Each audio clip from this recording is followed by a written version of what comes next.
hidup malaikat tuh kayak baik, Oke. sifatnya baik semua. Kok bisa ada orang yang kepikiran punya sifat sombong? Oke. Jadi gini ceritanya. Allah menciptakan di dalam Islam, malaikat itu tidak punya pilihan. Oke. Dia cuma punya satu pilihan, dia cuma punya satu tugas, yaitu adalah menghamba pada Allah. Dia nggak punya pilihan. Dia nggak ada apa tuh bahasa Inggrisnya pilihan tuh apa? Choice. Bukan will Option. will apa gitu. Oh, free will. Free will. Oh. Will Smith. Bukan Fior. Akhirnya pinter dia ya.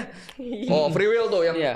orca, paus. Nah, Iya, free will. itu Free Willy. Nggak tahu dia masih nggak Dia tahu. nggak tahu. Dia nggak tahu. Oke, dia nggak punya free will, malaikat. Tapi Allah menciptakan jin dan manusia punya free will. Oke. Jadi jin bisa jadi syaiton, manusia bisa jadi syaiton. Kehendak bebas itu pilihan lah intinya Betul. menjadi syaitan. Aku bisa jadi syaiton di satu titik dan bisa jadi manusia di satu titik. Artinya kalau aku membangkang Allah, aku jadi syaiton. Ketika aku menaati Allah, aku jadi hamba Allah lagi. Berarti syaitan ini yang konsep kerasukan, bukan? Bukan. Bukan.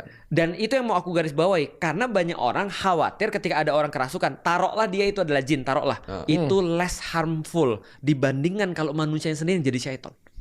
Jadi jin dalam bentuk syaiton itu tidak terlalu powerful dibandingkan jin dalam bentuk manusia. Karena ulama tadi yang bilang Syaitan dalam bentuk manusia. Nah, syaitan dalam bentuk manusia itu lebih powerful kata ulama daripada syaitan dalam bentuk jin. Alasannya kenapa tau gak? Oke. Ulama itu bilang begini. Kalau mau jawab tadi cuma nggak apa-apa. Ya, apa lu jawabnya? Karena kalau saya dari Iya. sudut pandang psikologinya ya. Oke, kenapa kalau lebih bahaya? Kita kerasukan jin, itu kan kalau di psikologi kan namanya kondisinya trans. Trans. Trans Trans kan. betul. Kita hilang kesadaran, kita nggak bisa mengendalikan diri. Tapi Benar. basicnya adalah itu bukan kita. Iya. Kalau manusia yang menjadi punya sifat setan itu, Iya. dia punya kesadaran, Iya. dia punya kemauan, Iya. dia sadar apa yang dia lakukan, tapi dia memilih itu. Pinter banget. Tapi Cocok ketua. Iya. Cocok Iblis ketua lu. bro. Nah, kata ulama adalah gamanya gini, kalau ada setan dalam bentuk jin, dia datang, kita ta'awudz. Ta'awudz itu a'udzubillahi minasyaitonirrajim. Aku berlindung pada Allah dari godaan setan terkutuk. Dia pergi. Di dalam Alkitab, Yesus pernah menghalau iblis. Menghalau Menghalau iblis. Menghalau gimana menghalau? Karena setan karena iblis Menghalangi. menghalau, bukan menghalangi, Diusir. musir.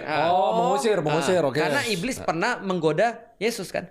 Di dalam Oh, iya, Alkitab. iya. Nah, artinya dia pernah dihalau. Artinya itu dalam bentuk jin kalau dalam pemahaman di dalam Islam. Nah, balik lagi, kenapa kemudian setan dalam bentuk manusia itu lebih powerful? Karena kalau dalam bentuk jin kita auzubillah, dia langsung pergi. Kita berlindung pada Allah, dia langsung kabur. Iya. Tapi kalau setan dalam bentuk manusia nih, kita auzubillahi minasyaitonirrajim, dia malah dekat. Coba tes. Ya. Oh, berarti kita tuh ini bisa jadi ada jinnya di dalam.